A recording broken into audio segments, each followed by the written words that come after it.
ሲሰግደው እኔ እንዳየው አንድ ጎን ብቻ ይዞ ነው የሚሰግደው። ስለዚህ ሲሰግዱት የሚታዩበት ቦታ አለ። ሁሉ ቦታ ሁሱ ሰላም ነው። ቤት አድርጎልኝ አንድ ሰው ከጀመረ እሱ ይጨርስ። ቀጥል አቤል። እዛ ሲሰግደው አንዱን አቅጣጫ ብቻ አይቶ ይሰግዳል። ከዛ እኔ መስገድ ማለት ለፈጣሪ ከሆነ ፈጣሪ ደግሞ በአንዱ አቅጣጫ ብቻ አይደለም የምኖረው። እንዴት እንደዚህ ዞሮ ቢሰግድም በፈለገው አቅጣጫ ዞሮ ቢሰግድም ፈጣሪ ይሰማል። ሲገቡ ፈጣሪ ይሰማል ብዬ ስላሰብኩ ነው። ብዙ ሲጠይቀው አልመለሰኝም። ሁለተኛ ደግሞ ሽንት ቤት ሲገባው አንዳንድ ቀጥታ ትጠይቃለህ። አብሽር አምን አለ እኔ ፈጣሪ አቤል ልታውቅ የሚገባው ነገር ወደ አላህ እዛ ነው ያለው እያልን አይደለም። አየህ አይደለ? ፈጣሪ አላህ ካዕባ ላይ ስላለ ነው ወደዚያ የምንሰግደው ማለት አይደለም። እሺ አላህ የት ነው ስትለይ ቅድም ምን አልኩህ? ካዕባ ስር ነው አልኩህ? ላ አላልኩም። አየህ እርሱ የት ነው? ከፍጥረት ዓለም ሁሉ በላይ ነው ያለው። ወደ ካዕባ ለምንድን ነው ዙራችሁ የምትሰግዱት ነው ጥያቄው መሆን ያለበት። ለምንድን ነው ወደ ካዕባ ዙረን የምንሰግደው ከተባለ አምላክ አላህ ሱብሓነሁ ወተዓላ ስላዘዘ። አምልኮ ብሎ ማለት አምላክ በላከልህ ነብይ በኩል የሚሰጥህን ትዕዛዝ ባዘዘህ መልኩ መፈጸም ማለት ነው። አምላክ አላህ ሱብሓነሁ ወተዓላ ፊታችሁን ወደ ካዕባ አቅጣጫ ዙራችሁ ስገዱ አለ። ግን እዛ ስለምገኝ እኔ ብሏል ወይ? ላ አላለም። ያቻው አይደለ? አላህ ሱብሓነሁ ወተዓላ የት ነኝ አለ? ከእኔ ከፍጥረት ዓለም ሁሉ በላይ ነኝ ብሎ ተናግሯል።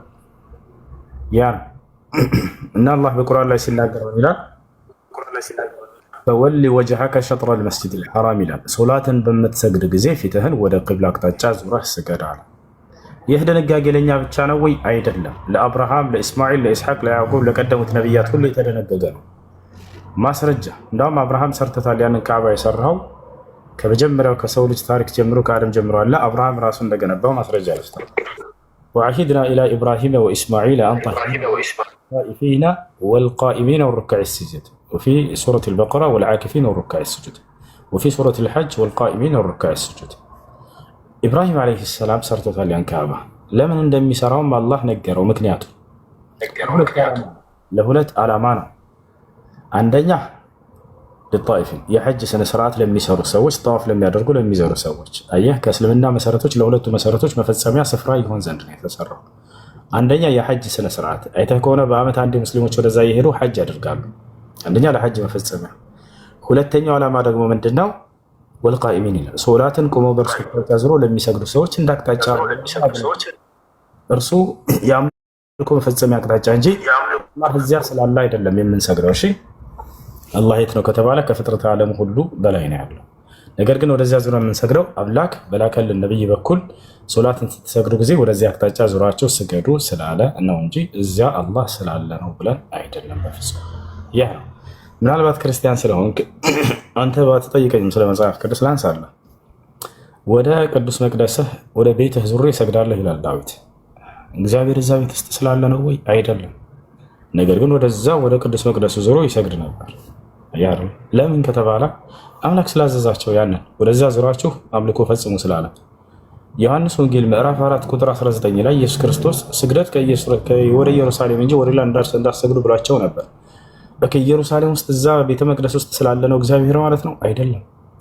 ሴትዮዋ መጣችና ኢየሱስ ክርስቶስን ምን አለችው? አንተ ነብይ እንደሆን ካያለሁኝ ስግደትም በኢየሩሳሌም ካልሆነ አይቻልም ትሉናላችሁ አለችው።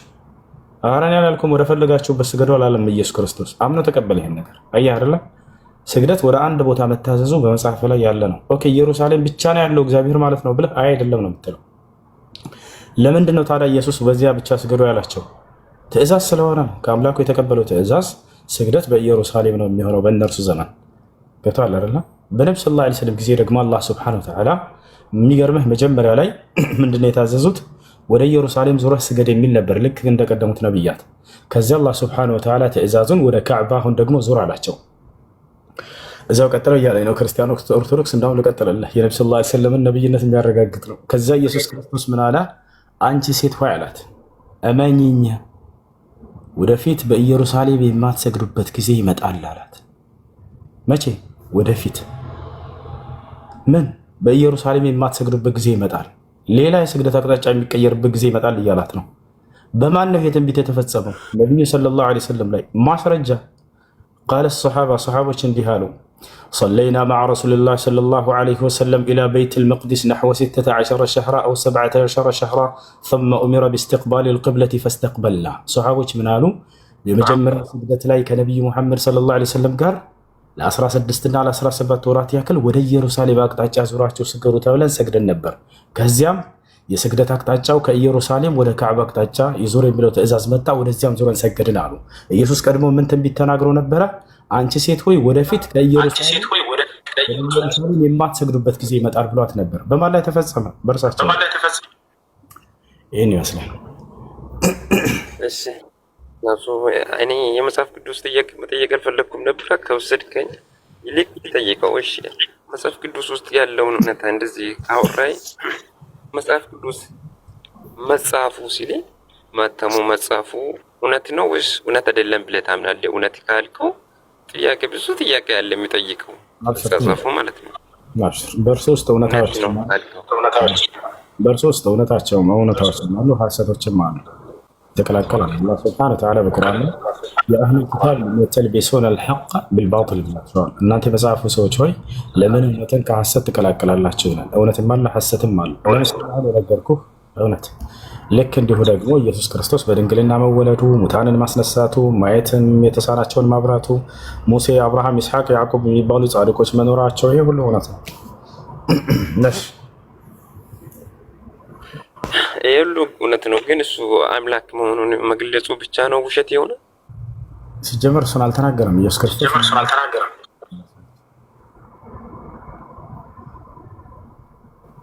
ተናግሯል እኮ። የት ጋ ነው ኢየሱስ እኔ አምላክ ነኝ ብሎ ያስተማረው? እሺ ዮሐንስ ወንጌል 13:13 ላይ እኔ አምላክ ነኝ አይልም። እዛ ጋ ጌታና መምህር ነውና ነው የሚለው። እናንተ መምህርና ጌታ ትሉኛላችሁ እንዲሁም ነኝ ይላል አይደል? ጌታና መምህር ትሉኛላችሁ እንዲሁ ነኝና አለ። እኔ ጠየቅኩ ምንድነው እኔ አምላክ ነኝ ያለበትን ነው። ኢየሱስ ክርስቶስ እንደሱ አላለም። ነገር ግን ጌታ ማለት ምን ማለት ነው አንተ የምትረዳው? እሺ ጌታና አምላክ ማለት ልዩነት ምንድን ነው ላንተ? እሺ አዳም ጌትነት ለሁለት ይከፈላል መጽሐፍ ቅዱስ ላይ። አምላክነት ራሱ ለሁለት ይከፈላል። እሺ አንደኛ መለኮታዊ ጌትነት አለ። ሁለተኛ በመደረግ የሚገኝ ጌትነት፣ የስልጣን የሹመት ጌትነት አለ። የክርስቶስ ከየትኛው ነው ከተባለ ኢየሱስ ክርስቶስ በመደረግ ያገኘው ጌትነት ነው። አየህ አይደለ? ታዲያ ከክርስቶስ ከኢየሱስ ክርስቶስ በፊት ጌታ የተደረጋለ ወይ? አዎ ነፋሉ። ለምሳሌ ዮሴፍ ማን ነው ጌታ ያደረገው? እግዚአብሔር። ኢየሱስንስ ማን ነው ጌታ ያደረገው? እግዚአብሔር።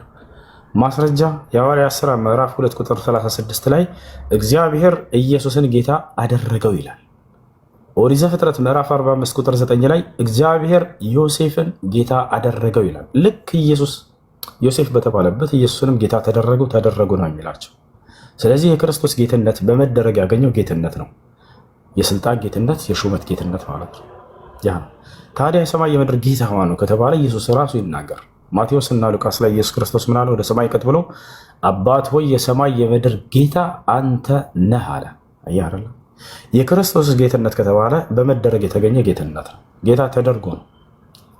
ጌታ ተደርጎ ነው። የስልጣን የሹመት ጌትነት ነው። ያም ጌትነቱ በእስራኤላውያኖች ላይ እንደሆነ እዚያው ላይ ይናገራል። የእስራኤል ወገን ሁሉ ይወቅ እግዚአብሔር ጌታ እንዳደረገው እያለ ይናገራል። ዮሴፍስ ለማን ነው ከተባለ ለግብፅ ሀገር ጌታ የተደረገው። ሁሉም ነቢያት በየዘመናቱ ጌታ ይደረጋል። አለቃ ማለት ነው፣ ለህዝቡ ሹመት ይሰጠዋል ማለት ነው። ስለዚህ የክርስቶስ ጌትነት በመደረግ ያገኘው ጌትነት ነው። ወጣ እንዴ አቤላ? እሺ ሌላ ጥያቄ ያለው መቀጠል ይቻላል።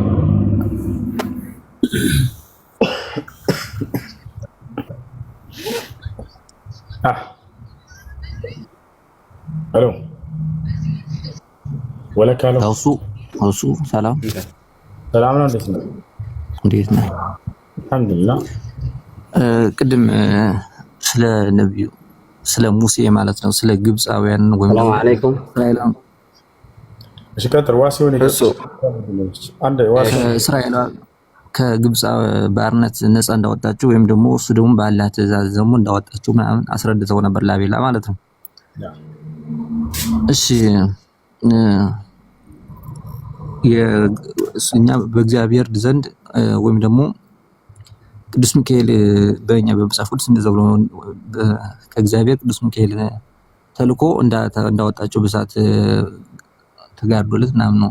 እና ደግሞ መጨረሻውን አልነገርከንም። ለምሳሌ አሁን ሙሴ በእኛ 10ቱ ትእዛዛት ከእግዚአብሔር ዘንድ ተቀብሏል። አንተ ያንን ትምህርት ወደዚህ ትገልል ያደረከው የሚል ጥያቄ ነው ያለኝ።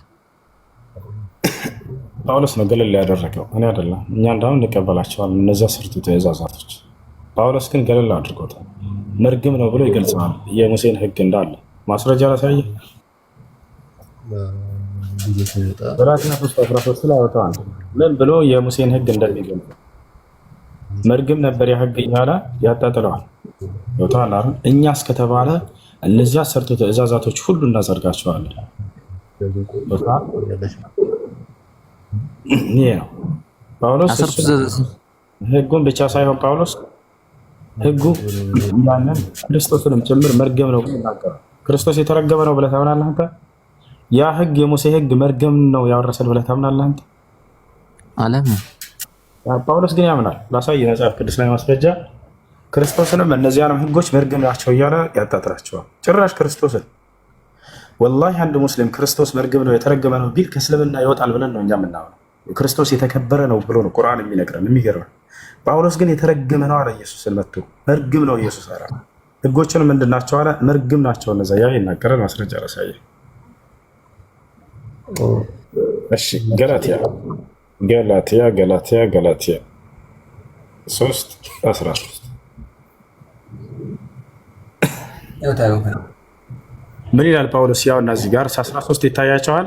በእንጨት ላይ የሚሰቀል ሁሉ የተረገመ ነው ተብሎ ተጽፏልና ነው። ከዛ በኋላ ማንን አካተተ? ከተረገሙት መካከል በእንጨት ላይ የተሰቀለ ክርስቶስ ስለ እኛ እርግማን ሆኖ ከሕግ እርግማን ዋጀን ይላል። ክርስቶስን እርግማን ብሎ ገለጸው። የሙሴን ሕግ ምን አላት? እርግማን አላት። ከሕግ እርግማን ዋጀን ይላል። የማንን ሕግ ነው እርግማን የሚለው ጳውሎስ? የሙሴን ሕግ ያቻለ ጳውሎስ እና ማንን ነው? የማንን ሕግ ነው ሕግ እያለ ያለው ጳውሎስ?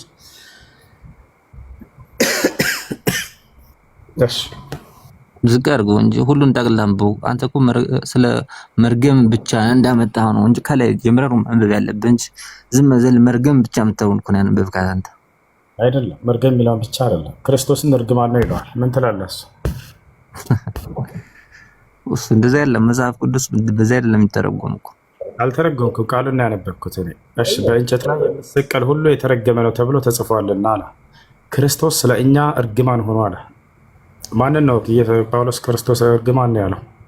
ጻድቅ በእምነት ይኖራል ተብሎ ማንም በእግዚአብሔር ፊት በሕግ እስኪ ወደዚህ አድርገው ያን ከብስር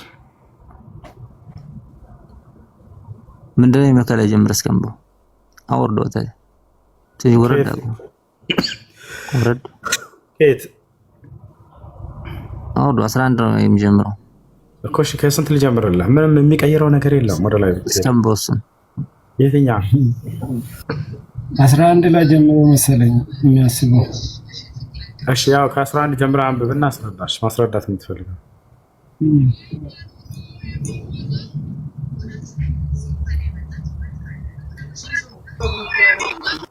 አየህ አይደለ? ያየህ ነው። ከ10 ጀምረን በስኪ ችግር ከሕግ ስራ የሆኑት ሁሉ በእርግማን በታች በእርግማን በታች ናቸውና አለ። በሕግ መጽሐፍ የተጻፉት ሁሉ ጸንቶ የማይኖር የማያደርግም ሁሉ የተረገመ ነው ተብሎ ተጽፏልና አለ። ሕግ የሚለው ስለማን ነው? እንቀጥል። ጻድቅ በእምነት ይኖራል ተብሎ ተጽፏልና ማንም በእግዚአብሔር ፊት በሕግ እንዳይጸድቅ ግልጽ ነው አለ። የሙሴን ሕግ ቢጠብቅ አንድ ሰው ይጸድቃል አይጸድቅም? ወገናችን ይጸድቃል። ለምን አይጸድቅም? ያውና አይጸድቅም ተብሎ እያለ ነው ጳውሎስ። ጻድቅ በእምነት ይኖራል ተብሎ ተጽፏልና ማንም በእግዚአብሔር ፊት በሕግ እንዳይጸድቅ ግልጽ ነው አለ። በሕግ አይጸድቅም። የሙሴ ሕግ አያጸድቅም። ለምን እንደሆነ ታውቃለህ? በክርስቶስ ደም ነው መጽደቅ ያለው ብሎ ነው ጳውሎስ የሚያስተምረው። የሙሴን ሕግ ብትጠብቅ የፈለገ ቢሆን አትጸድቅም ብሎ ነው የሚያምነው። በእግዚአብሔር ፊት በሕግ እንዳይጸድቅ ግልጽ ነው አለ። ሕግም ከእምነት አይደለም አለ። ተመልከት፣ ሕግ ከእምነት አይደለም እያለ ነው ጳውሎስ። ነገር ግን የሚያደርግ ይኖርበታል ተብሏል አለ። በእንጨት የሚያደርገው ይኖርበታል ተብሏል። ሕግም በእምነት አይደለም ነገር ግን የሚያደርገው አለው ከእምነት አይደለም ነው የሚለው። ሀዛው ላይ አንብቦ ሀዛው ላይ ነገር ግን ብሎ የሚቀጥለው ለማታነበው እሱ እያነበብኩልህ ነው ወገናችን። በእምነት አይደለም ያልከው ነው። ሕግም ከእምነት አይደለም ይላል። የሙሴ ሕግ ከእምነት ነው አይደለም። ነገር ግን ይሄን 4 ነጥብ አደረገ። እንቀጥላለን። ነገር ግን እሺ ሕግም ከእምነት አይደለም ማለት የሚያደርጉት ያዳመጥከው ወገናችን። እሺ እሱ ሕግም ከእምነት አይደለም ማለት ያ የእግዚአብሔር ሕግ ከእምነት ነው አይደለም ወገናችን። ነገር ግን የሚለውን ቀጽል በአንብቦ ዝማዛው ላይ መልስልሃል እኮ እሱ ነገር ግን የሚያደርገው ይኖርበታል ተብሏል አለ። ምንም የሚቀይረው ነገር የለም። የሚያደርገው ይኖርበታል።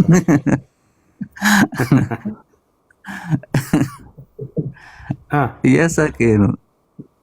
ምን ነው የሚያስቅ? ለምን ነገር ግን የሚለውስ አፍራሽ ቃል አይደለም እንዴ? ሕግም በውስጥ እኮ አለ። አላፈረሰውም እዚህ ቦታ ላይ ነገር ግን የሚያደርገው ይኖርበታል ተብሏል አለ። እሱ ታዲያ ያለብን ምን ማለት ነው? እሱ ምን ማለት ነው? ይኖርበታል ግን አያጸድቀውም ወገናችን። ያንን ሕጉን ብትጠብቅ የፈለገ ቢሆን ሕጉ ሊያጸድቅህ አይችልም ነው። ግን ትኖርበታለህ። ያንን ሕግ ምንም አይጠቅምም እኮ አይጠቅምህም፣ አያጸድቅህም። እዩ አያጸድቅም። ሕጉን ትጠብቃለህ። ምን መሰለህ ግን አያጸድቅህም ግን ወገናችን። ያ ሕግ እሱ እኮ አሁን ሕግ ያጸድቃል እኮ አይደለም እያልኩ ያለሁት አሁን ያጸድቃል አላልክም? የሰጣቸው 10ቱ ትእዛዛት ሕግጋቶች ማለት ነው ያጸድቃል ቢለው እኮ አይደለም። በጣም ጥሩ። ግን እዚህ ጋር ጳውሎስ ምን ይላል? አያጸድቅም ይላል። ቅድም ያጸድቃል ወይ ስለ አዎ ያጸድቃል እያልክ ነበር። አሁን እንደማያጸድቃም ሕግና ጽድቅን ላይ ታወቅ እንጂ። ስለዚህ አያጸድቃል ነው ሐሳብህ ወይስ ያጸድቃል ነው? ሕግ ብቻ እንዴት አጉንዳ ያጸድቃል? አንተ እኮ ማመንም አለብህ። እምነት ከሌለብህ እንዴት ሕግን ትጠብቃለህ? በጣም ጥሩ። ብታምንና ሕጉን ብትጠብቅ ትጸድቃለህ ማለት ነው? አዎ እጸድቃለሁ። በጣም ጥሩ። ያለ ክርስቶስ ደም ትጸድቃለህ ሕጉን ብትጠብቅ? ያለ ክርስቶስ ሕግጋቱን ጠብቀህ በክርስቶስ ማመን በምንድን ነው? አይዋ። ስለዚህ ያለ ክርስቶስ ደም የፈለገ ሕጉን ብትጠብቅ አይጠቅምም አይደለ እኮ። ነገር ግን ሕጉን ሳትጠብቅ ደግሞ የክርስቶስን ማዳንነት ብትጠብቅ ምን ያደርግልሃል? ስለዚህ ሕጉ አያጸድቅም ብሎ ጳውሎስ እያለ ያለው እሱ ነው። ያው ምን ይላል? ጻድቅ በእምነት ይኖራል ተብሏልና ማንም በእግዚአብሔር ፊት በሕግ እንዳይጸድቅ ግልጽ ነው አለ። የሙሴን ሕግ ብትጠብቅ አትጸድቅም እያለ ነው። ገብቶሃል አይደለ? ሕጉ አያጸድቅህም እያለ ጳውሎስ በእንጨት የሚሰቀል ሁሉ የተረገመ ነው አለ ተብሎ ተጽፏልና ክርስቶስ ስለኛ እርግማን ሆኗልና። ክርስቶስ ስለ አንተ ኃጢአት መርግም ሆኖልሃል አልሆነልህም? መርግም ሳይሆን እርግማንን ያጠፋልኝ። እርግማን አጥፍቷል የሚል የለም እዚህ ጋር። መርግም ሆኗል ነው የሚለው ቃል በቃል። ያ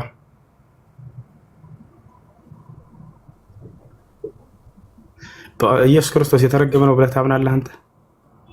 እንደዛ እኮ አይደለም። እስኪ በደንብ አንብበው ምንድን ነው የሚለው? እስኪ ራስህ እኮ ትመልሰዋለህ። ይሄ ቀላል ነበር፣ ሲምፕል ነገር።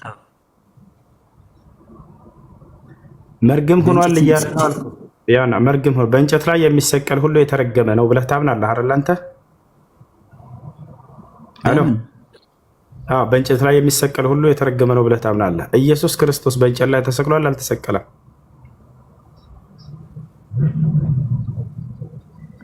ዋሲሁን አቤት የሰዎችን ኃጢአት ለመሸከም እኮ ለምን በደሎችን ለማንጻት በጣም ምክንያቱን ወሰደ። ስለዚህ በእንጨት ላይ የተሰቀለ ሁሉ የተረገመ ነው ሲል ጊዜ ክርስቶስ በእንጨት ላይ ተሰቅሏል እና እሱም የተረገመ ነው ከሚለው ክርስቶስን አጠቃለለ ጳውሎስ። ምን ትላለህ? እኛ የተባረክ ነው ዋጀን እኮ ነው። በደም ዋጀን አጸዳ እንደማለት። አዎ እሱ እንደሱ በታምናለህ። ግን ተረግሟል አይደለ? ስለአንተ ኃጢአት ስለዚህ ኃጢአት የደም ዋጋ ከፍሎልኛል ነው አይልም። እንደሱ መርገም ሆኗል ነው የሚለው ቃል በቃል ያው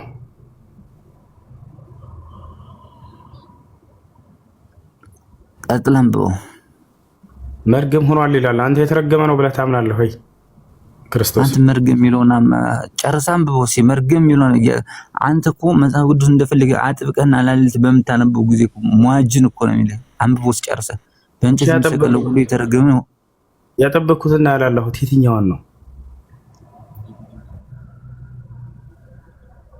የሚለው ቢያጣ ማጥበቅና ማላላት ላይ ገባ። አሁን ያጠበቅኩኝ ያላለሁኝ ቃል በቃል መርገም ሆኗል እያለ ነው ኢየሱስን። ከግርግማን ዋጀን፣ አጸዳን፣ አነጻን ለማለት ነው። ዋጀን እሱ መርገም ሆኖ ስለዚህ ከህግ እርግማን አዳና ወደ እሱ እንመጣለን። ግን ኢየሱስ ክርስቶስ አንተ እንዳው ስለኔ ኃጢአት ተረግሞልኛል ታምናለህ? መልስ። ተረግሞልኛል አይደለም አንጽቶኛል። መርገም ሆኗል ይላል ቃል በቃል። ዋጀን የሚለውና አይመለከተም አይደለም። አነጻን ነው ቶታል አለ። ችግር የለው ወደ እሱ እንመጣለን። ለምንድን ነው የተረገመው ብዬ ስጠይቅህ ጊዜ ለእኛ ኃጢአት ሲል የሚለው ነው። እሱ ችግር የለውም ወደ እሱ እንመጣለን። ግን ያንተን ኃጢአት ለማንጻት ሲል አንተን ለመዋጀት ሲል ተረግመዋል ብለህ ታምናለህ ወይ ነው ጥያቄው። ልክ ጳውሎስ እንደተናገረው ተረግሟል የሚለው ዋጀን አነጻን ለማለት ነው እንጂ ለምን ይረገማል? አምላክ ማን የረገሞሽ? ማን የረገመው? ጳውሎስ እያለ ነው መርገም ሆኗል እያለ ነው። ማን የረገሞሽ በሉ እስኪ። ጳውሎስ ማን የረገመው አይባልም። እሱ እንደሱ አይደለም። ገብቷል አለ አይ ነገርን በእንትን እኮ አይደለም አንተ ማስረዳት ያለብህ ወይም ደግሞ አቅም አለኝ ካልክ ዋጀን አነጻን ነው። ገብቷል አለ አማርኛ ላስረዳ በደንብ ለመረዳት ከፈለክ ማለት ነው። አዳምጠኝ። መጀመሪያ በእንጨት ላይ የሚሰቀል ሁሉ የተረገመ ነው ብሎ ጳውሎስ ተናገረ። አየህ አይደለ? በእንጨት ላይ የሚሰቀል ሁሉ የተረገመ ክርስቶስ በደሙ ዋጀን። ተረጋጋ እንጂ ቀስ በል። በእንጨት ላይ የሚሰቀል ሁሉ የተረገመ ነው ብሎ በእንጨት ላይ ተሰቅለው ከተረገሙት መካከል ማንን አካተተልን ጳውሎስ? ክርስቶስን ብሎ ጨመረው። አየህ አይደለ? አዎ እንዳንተ እምነት እንደ ጳውሎስ እምነት ስለ ኃጢአታቸው ሲል ተረግቦላቸዋል። ገብቶሃል አይደለ? መርግም ሆኗል፣ የተረገመ ሆኗል። አዎ የተረገመ ሆኗል ብለህ ታምናለህ። ግን ስለ ኃጢአቴ ሲል ነው፣ ከህግ እርግማን እኔን ለመዋጀት ሲል ነው የተረገመው። ይሄ ነው የሚያስረዳው ቃሉ ማለት ነው። ነገር ግን ችግሩ ምንድን ነው? ክርስቶስን የሚረግም የተረገመ ነው ብሎ መጽሐፍ ቅዱስ ይላል። ስለዚህ ጳውሎስ የተረገመ ነው ክርስቶስን የሚረግም ጳውሎስ የተረገመ ነው በራሱ እጅ ራሱ ላይ አቤል አንድ የሚፈርድ ጳውሎስ ማለት በራሱ እጅ ራሱ የሚረግም ነው። በራሱ ምን አለ? ክርስቶስን የሚረግም ሁሉ የተረገመ ነው አለ። መልሶ እንደገና ክርስቶስ የተረገመ ነው ብሎ ተናገረ። ተመልከቱ። ይሄ ነው ጳውሎስ። ይሄ ብቻ አይደለም። ጳውሎስ ይሄ ብቻ ሳይሆን ሞኝ ነኝ እያለ ይናገራል። ይሄን ታውቃለህ አይደል? ዋሱ አቤት ይስማው። ጳውሎስ እኔ ሞኝ ነኝ እያለ ይናገራል። ይሄን መጽሐፍ ቅዱስን ራሱ የጻፍኩት በሞኝነት ነው እንጂ ጌታ እንዳዘዘኝ አይደለም ይላል። አንተ የምታስበው አሁን ጳውሎስ አምላክ አዞት የጻፈ ነው ይመስላል አይደል? መጽሐፍ ቅዱስን ነገር ግን እሱ ቃል ጳውሎስ ራሱ እንደዛ እኔ እንደኔ ነው የሚያምነው። ጳውሎስ ምን ብሎ ያምናል? እኔ ጌታ እንዳዘዘኝ አልናገርም አለ። ታዲያስ በሞኝነት ነው የምናገረው አለ። ጌታ እንዳዘዘኝ አልናገርም ብሎ ዘግቶታል፣ ቋጭቶታል። ላሳይህ ማስረጃ ላሳይ ልክፈትላሽ፣ ተመልክት። ጌታ እንዳዘዘኝ አልናገርም ምን አለ ጳውሎስ። ታዲያ አንድ የጻፍከው መጽሐፍን ስትለው እኔ በሞኝነት ነው የጻፍኩት ይላል።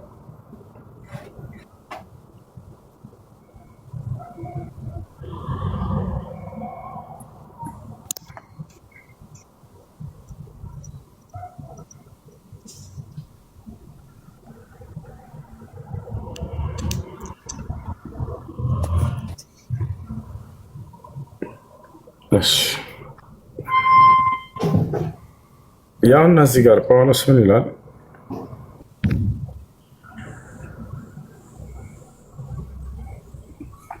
ይታያል።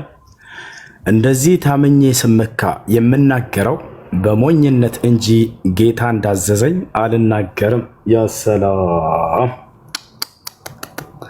እኔ ጌታ እንዳዘዘኝ አልናገርም አለ። ታዲያ እንዴት ነው የተናገረው ይሄ ሰው ስንል በሞኝነት ነው የተናገርኩት አለ። ቃል በቃል እኔ ሞኝ ነኝ እያለ ይናገራል። ወደ ላይ ከፍ በል ትንሽ። ቁጥር 1 ላይ ምን ይላል? ጳውሎስ ምን አለ? በጥቂቱ ሞኝነቴን ብትታገሱኝ መልካም ይሆን ነበር አለ። ታግሰናል። በጥቂቱ ሞኝነቴን ብትታገሱኝ መልካም ይሆን ነበር፣ ቢሆንም በእርግጥ ታገሱኝ አለ። መርሐባ እንታገሳለን። ታዲያ እንዴት ነው የተናገርከው ስንለው ጊዜ እኔ ጌታ እንዳዘዘኝ አልተናገርኩም በሞኝነት ነው የተናገርኩት ይሄንን አለ። እና ቀርስ አንብበው እንጂ ሊል የፈለገውን ሂንቱን አንተ አላመጣሁም። ገብቶሃል አይደል? አንተ መንደርደሪያ ሐሳቡን አላመጣሁም። ልክ እንደገባው ሰው ገብተሃል አይደል? ይለኛ ከዚህ በፊት አንብበው ታውቃለህ? ይሄን ጥቅስ ወይንስ አታውቅም? አንተ ወደ ታች አድርገህ አንብበው። ዝም አንተ እኮ ሊል የፈለገውን ሳታስተጋባ ነው አንተ በሞኝነት የሚለውን ቃል ብቻ ወርወረህ እንደመጠቀሚያ ይመሰለህ ማለት ነው። አንተ ገብቶሃል? ዝቅ አድርገው። በጨዋታ ታወራ። እሺ ጥያቄ አለ ክርስቲያን? ጥያቄ አለ መስሎና ላይ ጠይቅ።